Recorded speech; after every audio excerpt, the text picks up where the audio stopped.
할렐루야, 반갑습니다. 우리 옆에 있는 분들 같이 인사하겠습니다. 반갑습니다. 네, 반갑습니다. 은혜 많이 받으시길 바랍니다. 우리 오늘 창세기 이제 33장입니다. 야곱의 인생도 이제 얼마 남지 않은 건 아니지만 그래도 중반 이상 넘어간 겁니다. 그래서 여러분 야곱의 인생을 보면 알겠지만 이제 분노하는 형, 자기가 이제 속여가지고 분노하는 형을 피해서 도망가지요. 바다나람, 즉 하란이라고 하는 곳에서 외삼촌 라반의 집으로 갑니다. 거기서 몇 년 있었습니까? 20년. 그 와이프를 얻는데 14년, 나머지 6년을 포함해서 도합 20년을 라반 밑에서 거의 이제 약간 좀 노동을 착취당하면서 있었던 게 야곱입니다. 근데 이제 하나님의 명령을 따라서 그가 이제 고향으로 본향으로 가게 됩니다. 라반이라고 하는 사람의 손아귀에서 이제 벗어나갔고 약속의 땅, 즉 자기의 고향 땅으로 이제 들어가는데 라반보다도 더 큰 산이 있죠. 바로 이제 형 에서라는 큰 산이 있습니다. 형은 자기를 향해서 지금까지 분노의 얼굴, 일그러진 얼굴을 하고 있었어요. 그렇기 때문에 형을 맞닥뜨리게 되어지면 어떤 일들이 벌어질지 그는 짐작할 수 있죠. 그러니까 고향 땅은 들어가고 싶은데 형 에서가 있기 때문에 쉽게 들어갈 수가 없습니다. 그런데 하나님의 말씀을 따라 가지고 그 이제 야복강에서 일들을 이제 치릅니다. 전략을 짭니다. 여전하게 이제 그 자기의 잔꾀를 이제 의지해 갖고 짜는데 어떻게 합니까? 형이 이제 자기를 공격할 것을 대비해서 그 떼들을 먼저 보내죠. 예물들을 먼저 보냅니다. 여러 가지 이제 예물들을 사람들을 통해서 한 떼, 두 떼 하면서 그 예물은요 정치적인 어떤 뭔가를 담고 있어요. 개인과 개인에게 줄 정도의 이상인 거예요. 굉장히 많은 예물을 이제 형의 마음을 이제 녹이기 위해서 주는 거죠. 그리고 나서 야곱이요 보면 이제 밤에 일어나 가지고 그 두 여종들을 보내고 그 다음에 두 아내를 보낸 다음에 자기는 다시 건너와서 야복강에 있습니다. 그때 누가 들어오죠? 하나님의 사자, 즉 하나님께서 그에게 오셔가지고 씨름을 겁니다. 근데 하나님의 사자가 뭐라고 얘기합니까? 자기가 그 야곱을 이기지 못함을 보고 이렇게 얘기하고 있단 말이에요. 여러분 잘 보시면 뭐 하나님이신데 어떻게 야곱을 못 이기겠습니까? 그 정도로 야곱은 어떤 사람이었다라는 거예요. 고집이 굉장히 센 사람이라는 거예요. 하나님을 하나님도 꺾지 못할 그 고집을 갖고 있는 끊임없이 그렇게 살아온 거예요. 자기의 의지가 하나님을 늘 이겨먹으려는 사람이라는 거예요. 이 사람이. 그러니까 야곱의 인생을 보면. 그랬을 때 하나님께서 어떻게 하십니까? 그의 허벅지의 관절을 척버려갖고 부러뜨리시죠. 위골시켜버린단 말이에요. 그리고 나서 거기서 이름을 바꿔주시는데 그 이름이 뭐예요? 야곱이 아니라 이제는 너가 더 이상 야곱이 아니라 이스라엘이라고 말하라. 이렇게 얘기하면서 계명해 주시는 거예요. 근데 우리 개역개정에는 그 이스라엘을 뭐라고 번역했냐면 하나님을 이긴 자 이렇게 번역을 했어요. 근데 지난 시간에도 말씀드린 것처럼 이스라엘이라고 하는 것은 사라와 엘의 합성어예요. 사라는 뭐냐면 다투다, 이기다, 다스리다. 엘은 뭐예요? 하나님이라는 뜻이죠. 그러니까 하나님을 주어로 번역하느냐 아니면 목적으로 번역하느냐에 따라서 이게 해석이 완전 바뀌는 거예요. 만약에 이거를 목적으로 L이라고 하는 것을 하나님을 목적으로 해석을 해버리면 뭐라고 되냐면 하나님을 이기다 이렇게 번역되는 거예요. 이게 개역개정에 그렇게 번역을 한 거예요. 그런데 성경에서 보면 L이라고 하는 것을 목적으로 번역한 적이 거의 없어요. 특별히 뭐 사무엘 이게 무슨 뜻일까요? 하나님이 들으신다예요. 주체가 누구예요? 하나님이 주어지요. 그러면 대부분 그런 방식으로 성경이 번역이 되어 있단 말이에요. 그럼 어떻게 번역해야 되냐면 이스라엘은 뭐냐면 하나님이 이기시다 이렇게 번역해야 되는 거예요. 더 맞게 번역하려면. 그러니까 그러니까 여러분 잘 보세요. 야곱이라는 뜻이 뭐였어요? 하나님을 이겨먹으려는 자였잖아요. 근데 이스라엘 이름을 바꿔놨는데 또 하나님을 이겨먹는 자 이렇게 여러분 말이 되냐고요. 그러니까 우리가 더 온전하게 번역하려면 하나님을 이겨먹는 자에서 이제는 뭐예요? 하나님이 이기시는 자로 바뀐 거예요. 하나님이 이기게 하시는 자, 하나님이 다스리는 자 이렇게 바꾸는 거죠. 즉 야곱의 인생에서는 이제 야복강 사건이 굉장히 큰 거예요. 어떻게 말하면 우리에게 있어서는 예수 그리스도를 만난 사건인 거예요. 예수님의 십자가를 통하여 우리가 십자가에 못이 박히고 더 이상 우리를 위하여 살아가는 자가 아니라 하나님을 위하여 살아가는 자. 내 고집과 아집대로 살아가는 자가 아니라 이제는 하나님 앞에 자기의 고집과 아집을 꺾고 살아가는 자로 이제는 바뀐 자가 바로 이제 32장의 모습이었다라는 것이지요. 그래서 이제 보게 되어지면 야곱이 그 야복강을 떠날 때에 해가 돋고 그래서요. 해가 돋는다라는 거예요. 그러니까 근데 어떻게 됐어요? 이게 그 하나님께서 치신 것 때문에 다리를 절죠. 다리를 절면서 갔기 때문에 이제 분명히 지팡이를 짚었을 거예요. 이제는 어떤 모습이냐면 자기의 고집으로 살아가는 게 아니라 하나님을 의지하는 인생으로 바뀐 것이 바로 32장의 모습이었다라는 것이죠. 우리도 마찬가지입니다. 어떤 자냐? 우리가 고집이 굉장히 센 사람이에요. 여러분 보면. 여러분 저도 그렇고 여러분도 보면 자기 아집대로 하나님 없이 살아가는 거에 너무 익숙해요. 그래서 하나님을 의지하는 게 아니라 자기의 통박 돌리고 자기의 어떤 그 장꾀에 굴리고 그렇게 우리의 인생이잖아요. 근데 그게 여러분 예수 만나면 바뀌어야 돼요. 예수 만나면 이 중심이 무너져야 된다고요. 자기의 자가 깨지지 않으면요. 예수 믿는다고 얘기하지만 자기를 붙들고 사는 거예요. 늘 자기예요. 나. 그래서 하나님의 말씀 가운데 순종이 안 해. 늘 뭐예요? 내 고집이 늘 앞서는 거야. 내 고집. 그냥 교회는 오지만 우리가 종교 생활은 하지만 절대로 자기 의지를 꺾지 않는 거예요. 그러니까 20년, 30년 예수를 믿는다고 하지만 뭐가 없어요? 변화가 없는 거예요. 그런 인생 되지 마시길 바랍니다. 절대로 그러면 안 돼요. 예수 만나야 돼요. 그러니까 예배당이 있어도 여러분 예수 못 만나면 그냥 종교인 되는 거예요. 여러분 우리가. 그냥 종교인이 아니라 우리는 뭐가 돼야 되냐면 신앙인이 돼요. 신앙인. 진짜 믿음으로 살아가는 게 뭔지를 아는 거. 예수를 의지하며 살아가는 예수님과 동행하는 삶이 무엇인지를 아는 그런 신앙인. 그 믿음의 그 뭡니까? 그 삶이 무엇인지를 정말 알아야 돼요. 교회만 왔다 갔다 한다고 여러분 구원받은 인생 아니에요. 여러분. 절대로. 여러분. 우리가 분명하게 해야 돼요. 예수 만나야 돼요. 그러니까. 예수 만나야 돼요. 오늘 말씀을 또 보면 이제 33장을 보시면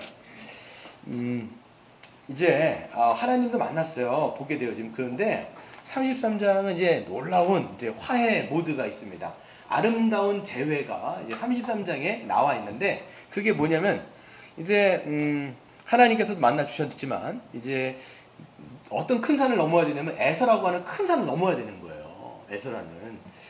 그래서 야곱이 눈을 들어보니까 에서가 몇 명을 데리고 오는 거예요. 400명의 장정을 데리고 오는 거예요. 그냥 한두 사람 데리고 오는 게 아니라 400명 데리고 오는 것은 어떻게 보면 그냥 생각하면 나를 정말 보복하러 오는 거야 이런 생각할 정도로 형이 그냥 많은 수의 장정을 데리고 오는 거죠. 그랬을 때 이번에는 어떻게 하냐면 이제 바로 앞에 있는 거예요. 그때 진을 짭니다. 이번에도 진을 짜요. 진을 짜는데 어떻게 짜냐면 먼저는 여종에게 그 자식들을 맡깁니다. 여종의 자식들 있죠. 그 다음에 바로 다음에 누구냐면 레아에게 자식들을 맡겨요. 그리고 가장 자기가 사랑했던 여자는 누구예요? 라헬이죠. 라헬과 라헬이 딱 한 명 낳은 아들 누구예요? 요셉을 맨 뒤에다가 세우는 거예요. 그리고 예전 같았으면 자기가 후방이 있었잖아요. 근데 요번에 어떻게 해요? 가장 선두에 서가지고 형 에서를 이제 만나려고 가고 있는 겁니다. 그러니까 이제 좀 모습이 바뀌었어요. 가족들하고 뒤에 다 놓고 자기가 이제 선발대에 딱 서가지고 이제 형님을 이제 만나 뵈러 가는 거죠. 근데 만나 뵈러 가는데 어떻게 이야기하면 3절에 보시면 자기는 그들 앞에 나아가되 몸을 7번 땅에 굽히며 그러니까 이게 뭐냐면 7번 절을 했다라는 거야. 땅에다가 계속 절을 하는 거야. 그러니까 한 번에 절을 한 게 아니라 가다가 절하고 또 가다가 절하고 또 가다가 절하고 7번을 그렇게 땅에다가 이제 머리를 박고 조아리면서 마치 무슨 임금 왕을 만나 뵙는 그 전하를 만나 뵙는 그런 모습으로 이제 형을 영접하는 모습을 보게 되는 것입니다. 저는 여기서 좀 생각을 했어요. 형 에서와의 거리가 점점 좁혀지면서 야곱이 어떤 생각을 했을까? 그럼 보세요. 점점 좁혀지는 거예요. 그러니까 전 7번 절하는 것도 시간을 좀 끄는 게 아닌가 이런 생각이 좀 들어요. 조금이라도 더 천천히 만나게 하기 위해서. 왜냐하면 자기를 죽일 수 있으니까 조금씩 절하고 또 절하고. 근데 여러분 여러분 같으면 어떻게 할 것 같아요? 여러분 때문에 누군가 엄청난 피해를 입었어요. 정신적, 물질적 피해를 입었어요. 그럼 알 거 아니에요? 그 형이 지금 자기를 향해서 분노를 하고 있고 그리고 실질적으로 뭐라고 얘기했어요? 자기가 떠나올 때 아빠가 곡소리 할 때가 얼마 남지 않았는데 아빠가만 돌아가시면 얘를 죽여버리겠다 이렇게 했던 형인 거예요. 그럼 만나면 정말 가만 두겠냐고요. 근데 형 에서는 어떤 사람이었어요? 진짜 남성미가 아주 그냥 철철 넘치는 사람이 그냥 온몸에 그냥 뭐예요? 그 털이 있고 그다음에 사냥을 너무 좋아해. 그러니까 이제 굉장히 남자 같은 그냥 정말 남자 중에 남자란 말이에요. 그냥 야곱 같은 거는 아무것도 아닌 거예요. 그냥 죽이려 맘만 먹으면 그냥 100번을 죽여도 그냥 충분히 죽일 수 있는 사람인 거죠. 그러니까 형에게 다가가면 다가갈수록 어떤 생각이 드냐면 죽겠다라는 생각이 드는 거예요. 20년 전에 자신이 형에게 했던 잘못들이 생각나기도 했고요. 또 자신을 향해서 분노하던 형의 그 일그러진 모습이 기억나게 되는 거죠. 또 잠시 후에 마주쳤을 때 20년 동안 그 쌓였던 징후가 폭발해갖고 자기뿐만 아니라 자기의 가족들까지도 죽이려고 하는 그런 형을 모습을 상상만 하면요, 그 마음이 어떠냐면 입이 바짝바짝 마르는 거예요. 심장이 쫄깃쫄깃해지는 거 진짜. 심장이 그냥 계속 뛰겠죠. 막 뛰면서 그냥 형 만나면 난 죽은 게 아닌가라고 하면서 그런 긴장을 하면서 그는 앞으로 가는 겁니다. 그런데 보시면 놀랍게도 그가 생각했던, 그가 어떻게 보면 짐작했던 상황과는 전혀 다른 상황이 벌어지는데 그게 4절입니다. 한번 같이 읽어보겠습니다. 시작. 에서가 달려와서 그를 맞이하여 안고 목을 어긋맞추어 그와 입 맞추고 서로 우니라. 이렇게 보세요. 지금까지 그렇게 막 두려움에 떨어갖고 형 나 죽이면 어떡하지? 막 그렇게 두려움에 사로잡혔는데 그게 아니라 만나는 순간 뭐예요? 형이 목을 어긋맞춰서, 목을 어긋맞췄다는 게 뭔지 아시겠죠? 목 하나는 이쪽이고 하나는 이쪽에 있어갖고 서로 그냥 부둥켜 끼어안고 그냥 막 우는 거예요. 또 형이 그냥 그 동생 입에다가 뽀뽀를 해주면서 그냥 막 서로 우는 거예요. 20년 동안 여러분 증오가 쌓였던 게 아니라 그 형이 아마 그 동생을 그냥 용서한 거예요. 그냥 넓은 아량으로 그냥 없었던 것처럼, 마치 그가 20년 전에 했던 그 과거가 전혀 아무것도 아닌 것처럼 그냥 싹 용서를 하고 그 동생을 완전히 품어주는 형의 넓은 아량을 그는 여기서 맛을 보게 되는 것이죠. 그래서 여러분 보게 되어지면 형이 이제 눈을 들어갖고 이제 오랫동안 울었을 것 같아요. 울면서 서로 그냥 그동안에 재회를 하면서 그런 것들을 다 풀고 회포를 풀면서 이야기한 다음에 5절에 보시면 에서가 눈을 들어 이제 여인들과 자식들을 보고 묻지요. 저 사람들은 누구냐라고 했을 때 야곱이 하나님이 저에게 은혜를 베풀어 주셔갖고 하나님이 주신 그런데 와이프와 그 다음에 자식들이다 이렇게 얘기하는 거예요. 참 하나님 은혜를 많이 베풀어 주셨고 그냥 와이프 4명이나 그냥 얻게 하시고 이게 은혜인지 아니면 그게 아무튼 그래서 많이 주셨다라는 거예요. 또 뭘 물어보냐면 그 가축대를 보시면 뭐라고 되어 있냐면 8절에 보세요. 에서가 또 이르되 내가 만난 바 이 모든 때는 무슨 까닭이냐. 이게 보면 한꺼번에 때를 만난 게 아니에요. 이게 성경 다른 타번역을 보시면 계속 한 때가 왔고 두 때가 왔고 세 때가 오는 거예요. 그러니까 에서도 이상한 거예요. 계속 뭔가 오는데 엄청난 짐승의 떼들이 가축대들이 계속 오는 거예요. 그걸 만나는 거예요. 물어보는 거예요. 이거 나한테 왜 보냈냐? 이렇게 물어보는 거예요.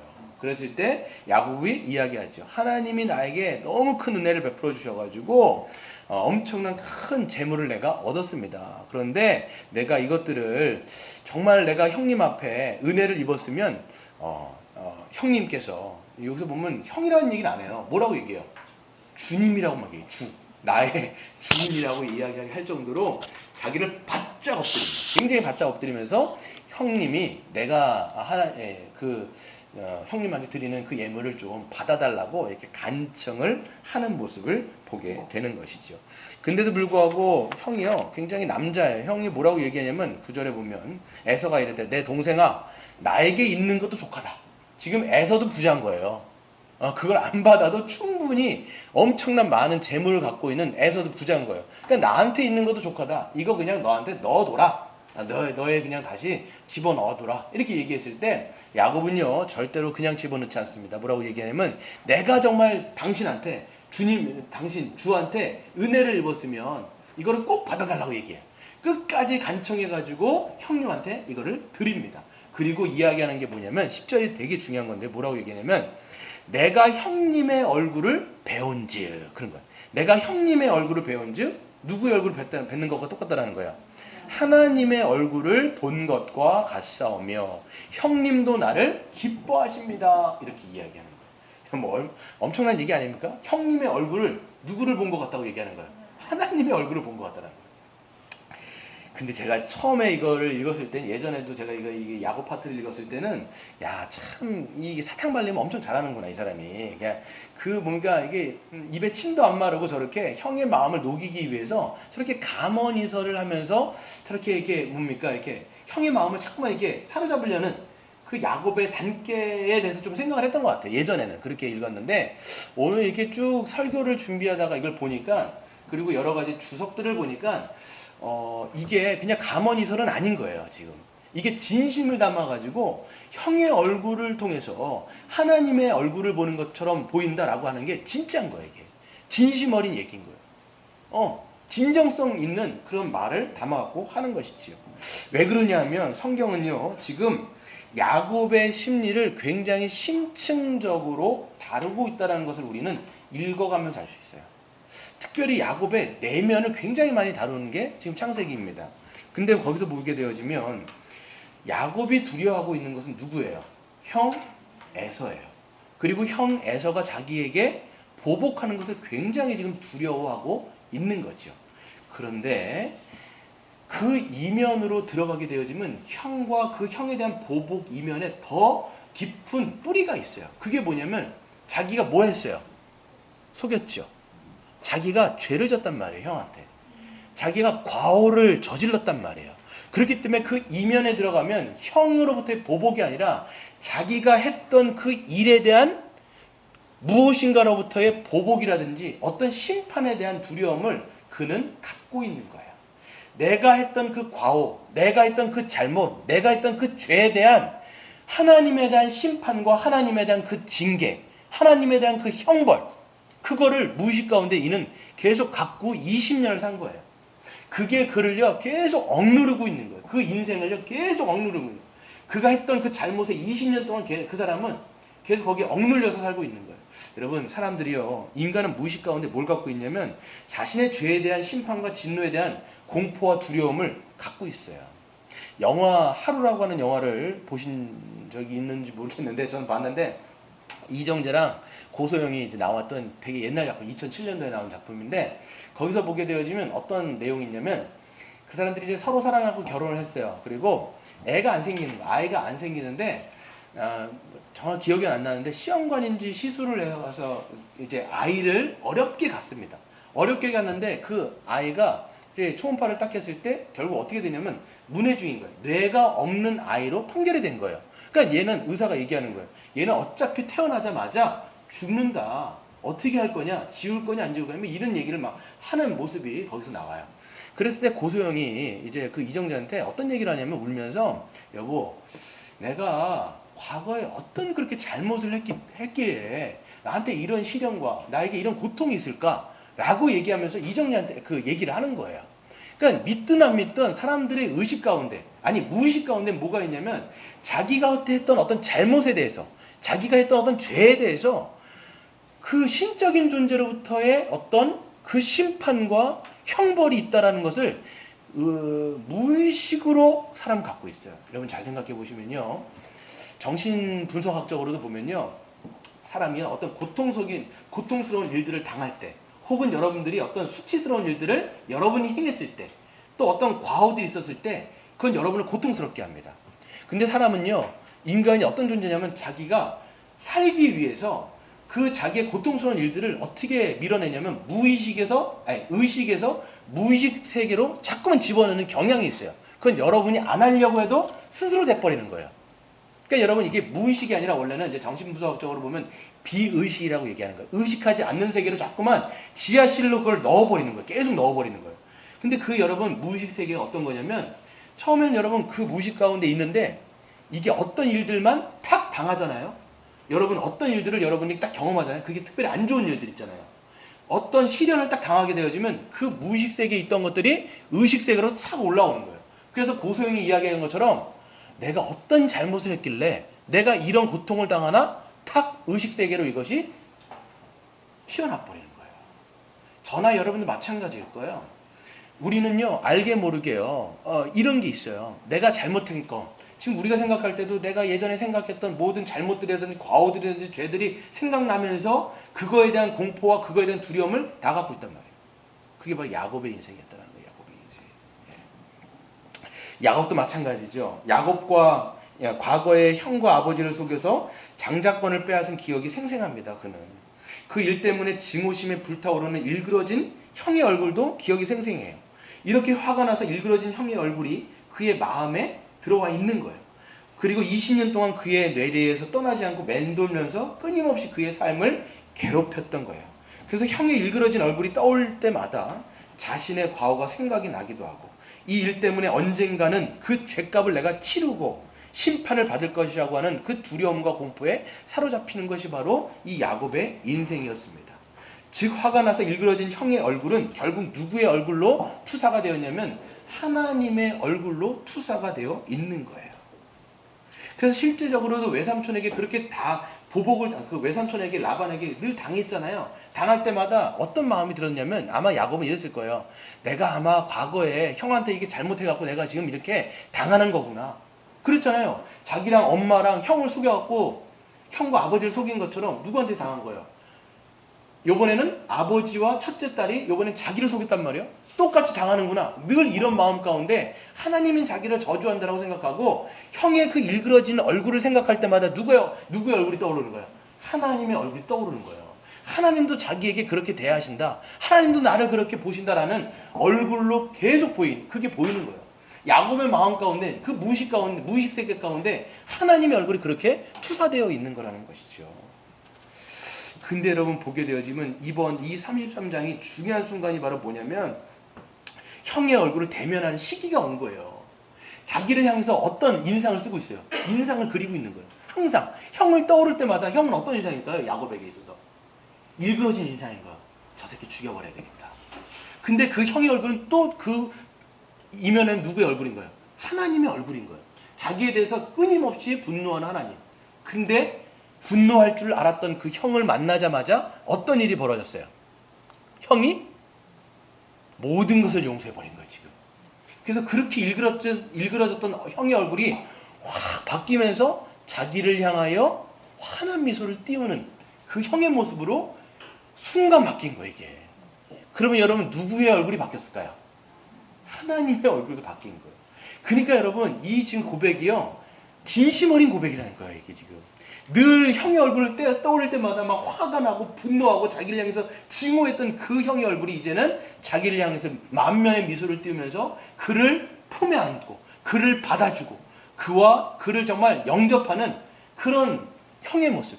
그게 바로 누구의 모습일까요? 이제는 하나님의 모습으로 바뀌었기 때문에 야곱의 고백이 뭐예요? 형의 얼굴을 배운 즉 누구의 얼굴을 뵙는 것과 똑같다는 거예요? 하나님의 얼굴을 뵙는 것과 똑같다라는 고백을 하고 있는 것이죠. 여러분 우리도 마찬가지입니다. 과거를 돌아보면 수많은 잘못과 실수가 떠오를 때가 있습니다. 그 일만 생각하면 여러분 얼굴이 화끈거릴 때가 있어요. 그렇죠. 여러분 잘 생각해 보세요. 여러분 그 과거의 어떤 일들만 생각하면 수치스러운 일들, 송구스럽고 미안하고 죄송하고 얼굴이 막 화끈거려오는, 근데 여러분만 알기 때문에 누구든 모르지만 여러분이 그 기억을 꺼낼 때마다 생각나는 그런 일들이 분명히 있을 거란 말이에요. 또 그것 때문에 누군가에게 상처를 줬을 수 있어요. 피해를 입혔을 수 있어요. 손해를 끼쳤을 수가 있단 말이에요, 여러분. 그렇죠? 야곱이 에서에게 손해를 끼친 것처럼 똑같이 그런 피해를 입혔을 수가 있단 말이죠.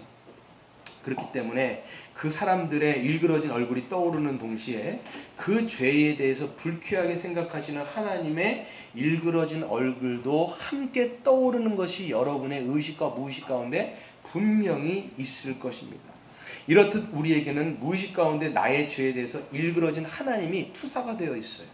즉 좋지 않은 일들에 대해서 직면할 때마다 우리는 그것이 의식 밖으로 튀어나오는 것들을 경험하게 되는 것이죠. 즉 나에게 환한 미소를 보내시는 그런 하나님의 얼굴이 아니라 여러분의 그 과거의 죄를 떠오를 때마다 여러분을 향해서 어떤 인상을 그리실까요? 여러분 잘 생각해 보세요. 하나님은 여러분을 향해서 어떤 얼굴로 하고 계신 것 같으세요? 에휴, 이런 거 혀를 차고 계신 거나 에이구 못난 놈, 에이구 못난 놈, 저렇게 사냐, 아이고. 이렇게 생각하실까요? 어떻게 생각하세요? 무의식한데 그게 그런 하나님을 그리고 있다니까요, 우리가 다. 왜 그러냐면 여러분의 어떤 과거의 어떤 그 과오라든지 죄에 대해서 그런 걸 생각할 때마다 하나님의 모습은 항상 그런 거예요, 여러분에게는. 근데 그게 무의식 가운데 있으니까 여러분들이 인식하지 못하는데 어떤 일들이 터질 때마다 그런 하나님이 자꾸만 연상이 되는 것들을 여러분들이 보게 되는 것이죠. 실질적으로 한 목사님의 이야기를 들은 적이 있어요. 한번 여러분에게 말씀드린 적도 있는데 그분이 이제 엄격한 아버지 밑에서 자랐어요. 엄격한 아버지 밑에서 자라다 보니까 아버지가 그분 이제 아들한테 얘기하는 게 뭐냐면 뭘 좀만 못하면 아유 못난 놈. 이게 아빠가 항상 입에 달고 다니는 말인 거예요. 아유 못난 놈. 네가 그러니까 맨날 이 얘기가 못이 박힌 거예요. 그러니까 이게 어떻게 됐냐면 결국은 그 아버지의 음성이 누구의 음성으로 나중에 바뀌었냐면 신앙생활을 이제 나중에 예수님을 믿고 나서도 그 음성이 아빠의 음성이 아니라 이제는 하나님의 음성으로 들리기 시작하는 거예요. 그래서 자기가 본인이 뭔가 이제 그분이 고3 때인데도 열심히 그렇게 새벽 예배를 다니셨대요. 그런데 좀 빠지고 나면 이게 이제 뭐 못 일어날 수 있잖아요. 그러면 어떤 음성이 귀에서 귓전을 때리냐면 아유 못난 놈, 못난 놈. 이런 음성이 계속 들리는 거예요. 신앙생활이 기뻤을까요? 곤욕이었을까요? 곤욕인 거예요. 곤욕인 거예요. 그렇게 하나님에 대한 인상이 그렇게 들어가 버리는 거예요. 여러분. 마찬가지예요. 우리도 과거의 잘못으로 인해서 하나님에 대한 왜곡된 상을 가지고 있을 때가 굉장히 많습니다. 늘 과오나 죄를 생각할 때마다 우리를 향해서 화가 나서 인상을 쓰시는, 인상을 그리고 계시는 하나님을 떠올리게 되는데 평소에는 잘 드러나지 않지만 어떤 일들이 있을 때마다 그런 하나님, 왜곡된 하나님의 상이 자꾸만 우리들에게 수사가 돼가지고 드러나는 거예요. 우리 보고 얘기하겠죠. 아유 못난 너, 어이 못난 너. 네가 그러니까 네가 지난 일을 내가 알고 있다 얘기하잖아요. 보면 어떤 영화도 있죠. 뭐라고 얘기해요? 그 영화에 보면 어떤 제목이죠? 지난 여름에 너가 지난 여름에 한 일을 내가 알고 있다. 그런 영화가 있잖아요. 그 지난 여름에 제가 여러분들이 뭔 일을 하신지는 잘 모르겠지만 그걸 생각할 때마다 우리는 하나님의 그것 때문에 우리를 향해서 혀를 차면서 인상을 그리고 있는 하나님을 우리는 대면하게 되는 것이죠. 근데 여러분 기억을 하셔야 돼요. 예수 그리스도를 믿는다는 게 뭘까요? 여러분이 예수님의 십자가를 믿는다는 게 뭘까요? 우리가 복음을 믿는다라고 얘기하고 예수님의 십자가를 믿는다고 맨날 입술로 고백한단 말이에요.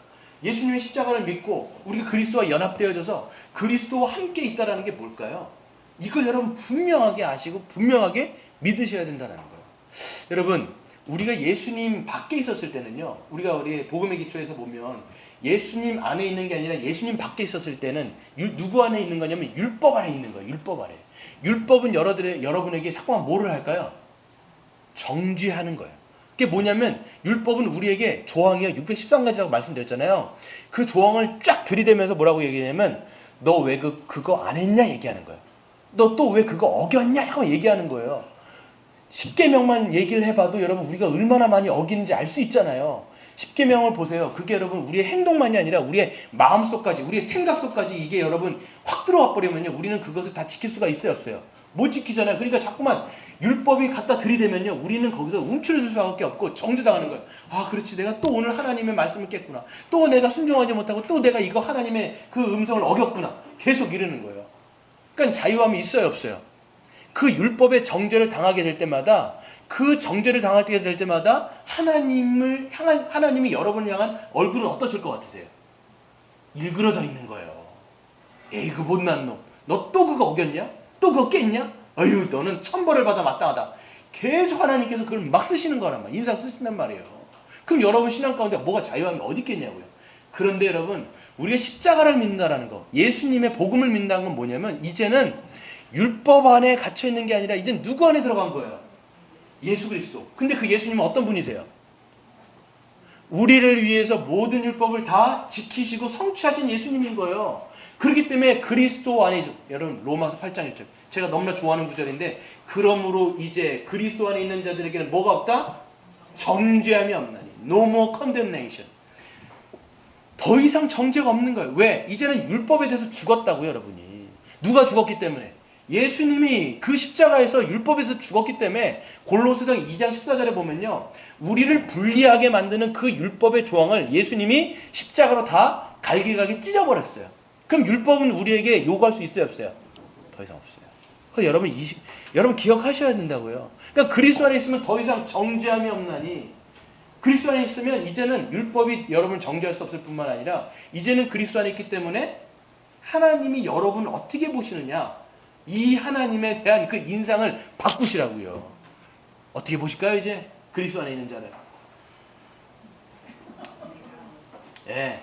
에서가 야곱을 완전히 용서해가지고 환한 미소 만면의 미소를 띄우면서 그를 받아준 것처럼 하나님이 우리를 그렇게 보시는 거예요. 예수 안에 있기 때문에 하나님이 예수님을 어떻게 말씀하셨냐면 너는 내 기뻐하는 아들이요 내 사랑하는 자다라고 하는 그 모습으로 우리는 하나님을 그렇게 이제는 아빠 아버지로 여기는 자가 됐다라는 것을 여러분이 참되게 믿으시길 바랍니다. 여러분 그래서 우리가 예수님을 믿는다라는 건 그걸 믿는 거예요.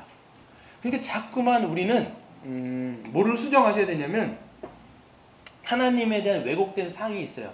그거를 끊임없이 여러분 뭘 통해서 이 십자가 복음이 담겨있는 말씀을 읽고 묵상함을 통해서 우리가 하나님에 대한 상, 하나님에 대한 그 이미지, 나를 향해서 어떤 인상을 쓰고 계시는지를 자꾸만 그거를 바꾸셔야 된다는 거예요.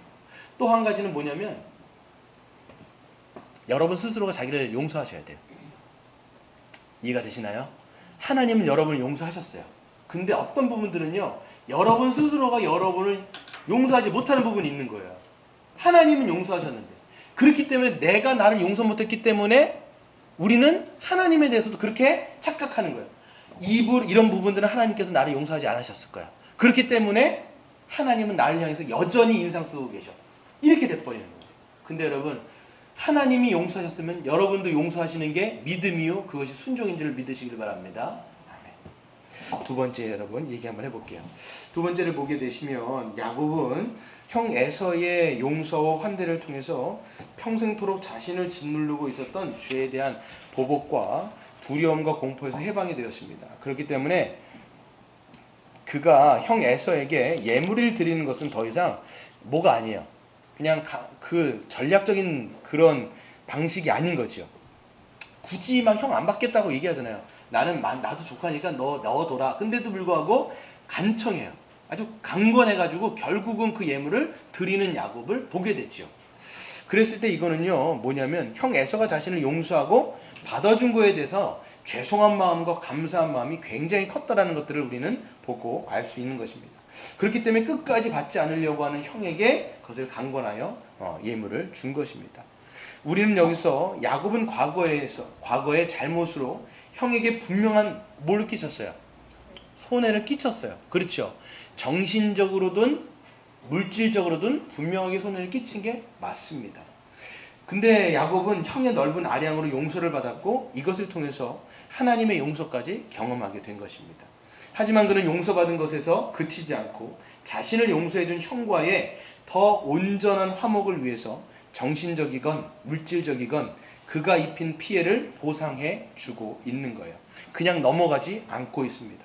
여기서 깨어진 관계가 다시 회복되는 데 있어서 중요한 통찰력을 우리는 볼 수가 있어요. 여러분 잘 생각해 보세요. 우리는 흔히요 하나님께 용서받으면 모든 것이 종결됐다라고 생각하는 경향이 굉장히 큽니다. 물론 어떤 면에서 맞죠. 그래서 하나님께 용서받고 받아들여졌는데 뭐가 더 이상 문제냐. 하나님께 내가 용서받았으면 그러면 끝난 거 아니냐. 이렇게 생각한다는 거예요.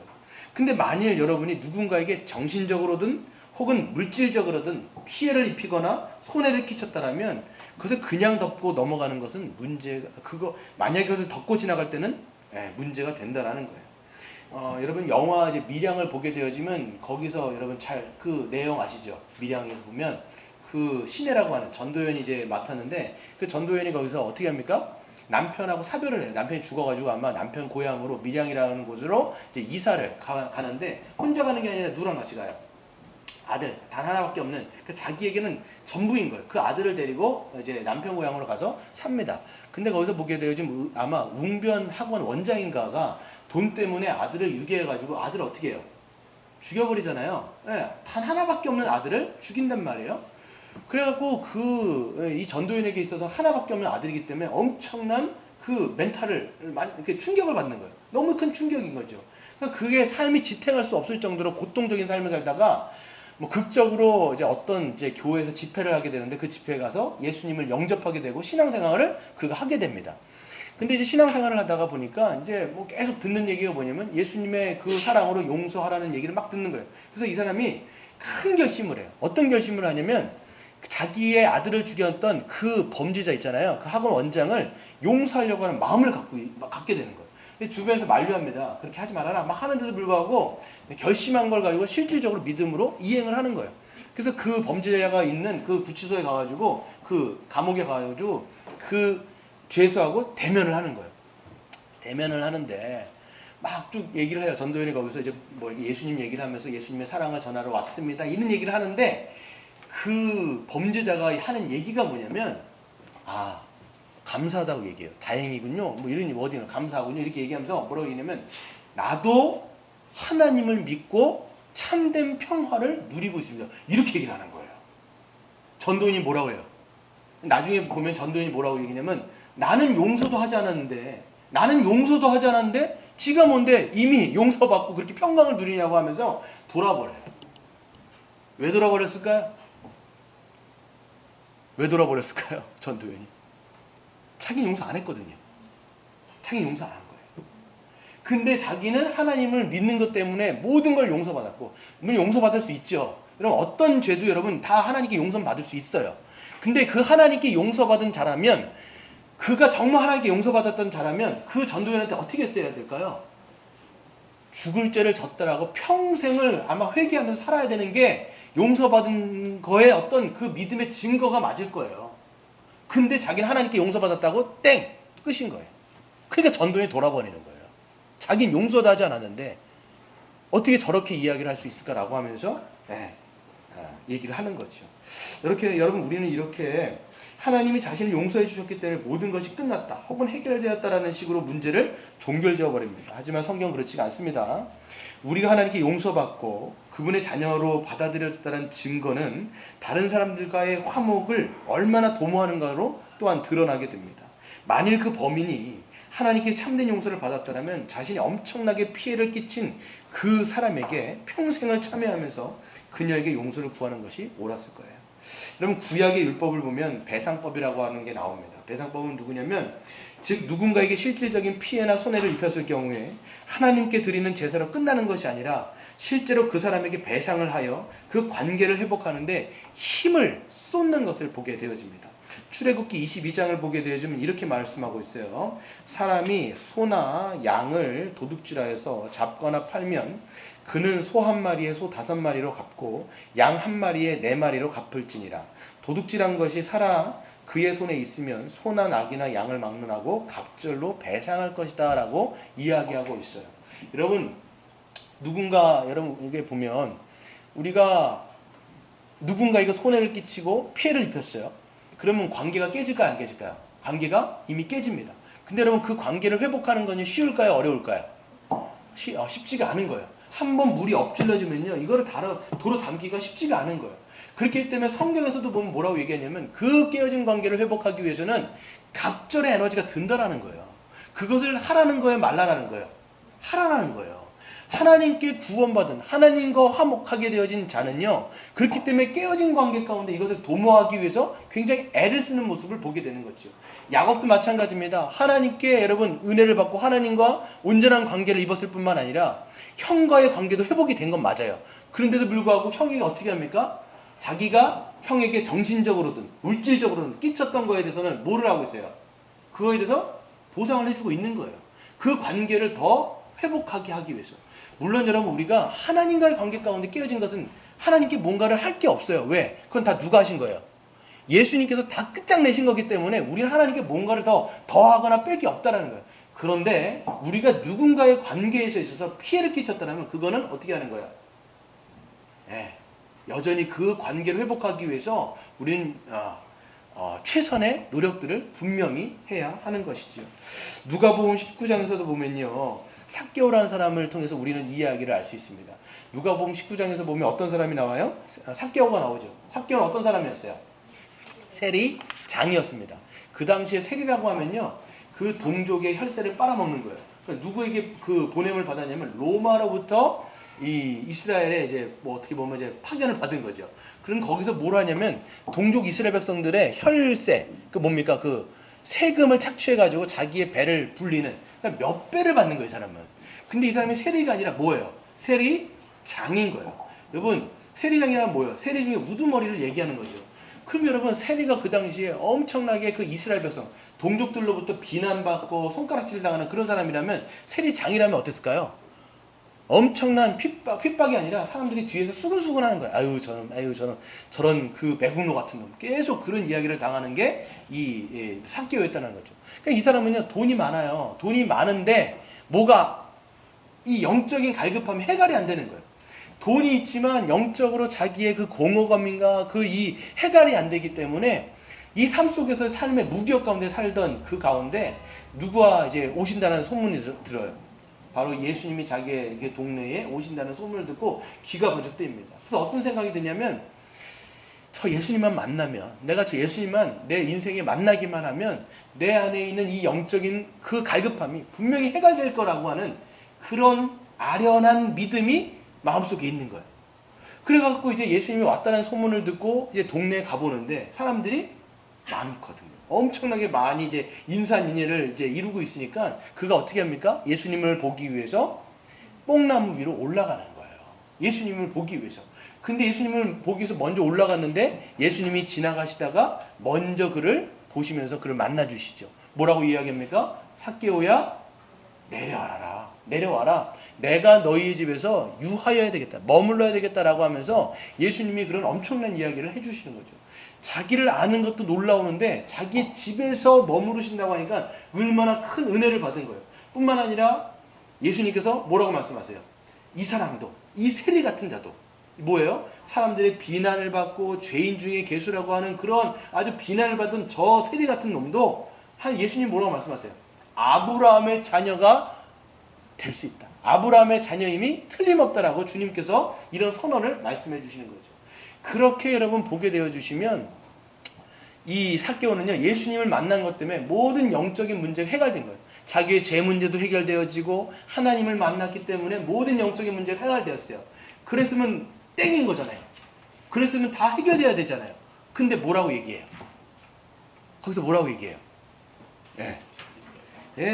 삭개오가 서서 주께 여짜오되 주여 보시옵소서. 내 소유의 절반을 가난한 자들에게 주겠사오며 만일 누구의 것을 속여서 빼앗은 일이 있으면 내 갑절이나 갚겠습니다. 라고 이야기를 하는 거예요. 하나님과의 관계가 회복되어진 자는요, 분명히 누구와의 관계를 회복하려고 힘쓰는 자가 되는 거예요. 다른 지체, 특별히 여러분 누군가에게 손해를 끼쳤거나 피해를 입혔으면요, 그거에 대해서 여러분 보상하려는 마음이 분명히 생기는 것이 당연한 거예요. 하나님께 갚으라는 게 아니에요. 지금 누군가에게 피해를 끼치거나 우리가 손해를 끼쳤으면, 야곱이 에서에게 그 정신적으로 물질적으로 피해를 끼쳤으면 그거에 대해서 분명히 해결하는 거예요. 여러분, 이게 여러분 신자의 참된 믿음의 모습인 줄로 여러분 보셔야 되는 것이죠. 우리도 마찬가지입니다. 여러분, 하나님께 우리가 정말 온전하게 받아들여졌다는 걸 여러분 참되게 믿는 사람은 우리가 살면서 과거 지나간 건 제가 어떻게 될지 모르겠어요. 그런데 여러분, 앞으로 우리가 누군가와 이제 삶을 살아갈 때 피해를 뭐 말로도 얘기할 수도 있고 실질적으로 여러분 우리가 정신적으로 물질적으로 피해를 끼칠 수 있단 말이에요. 그때마다 우리는 생각하는 거예요. 우리가 어떻게 화목을 도모해야 될지를 우리가 생각할 수가 있는 것이죠. 마지막으로 여러분 보게 되어지면 야곱은 어떻게 됩니까? 모든 형의 용서를 받고 하나님으로부터 받아들여진 것을 경험하게 됩니다. 그런데 이제 동생 야곱을 용서한 에서가요, 어떤 제안을 하냐면 동생에게 내가 너와 함께 동행하면서 너를 지켜주겠다라는 그런 제안을 하게 됩니다. 큰 제안이죠. 그런데 야곱은 어떻게 합니까? 야곱이 어떻게 해요? 같이 가자고 얘기합니까? 아니면 나는 당신과 가지 않겠다고 얘기하죠?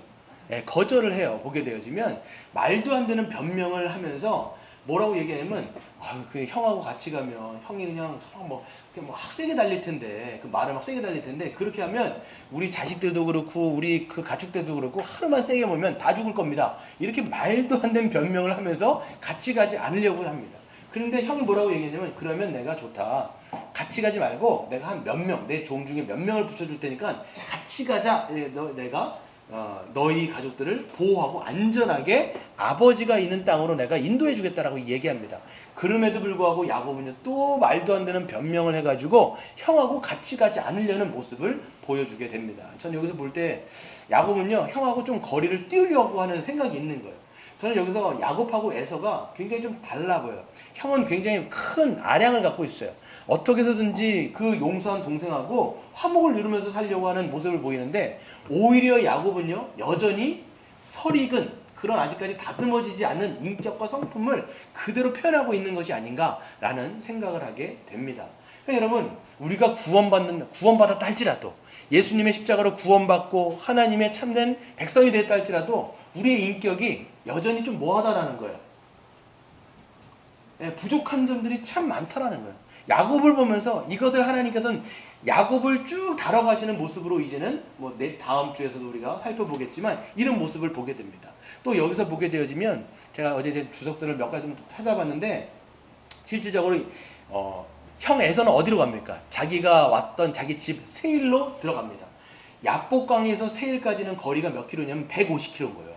지금 형은요 150km 달려가지고 동생하고 화해하려고 150km를 달려왔는데 그냥 150km로 다시 돌아가는 거예요. 그런데 야곱은 어디로 가요? 세겜이라고 하는 지역, 여기서 보면 이제 숫곳으로 갔다가 결국 가나안 땅 세겜으로 들어가게 됩니다. 이 세겜으로 들어간 거를요 성경은요 좋게 보지 않아요. 여기 한번 읽어볼까요? 우리 읽고 한번 맞춰보도록 하겠습니다. 18절 한번 읽어볼까요? 시작. 야곱이 밧단 아람에서부터 평안히 가나안 땅 세겜 성읍으로 이르러 그 성읍 앞에 장막을 쳤다라고 얘기합니다. 어디로 갔냐면 숫곳에서 세겜적으로 들어간 거예요. 근데 거기서 보면 평안히 갔다라고 얘기하죠.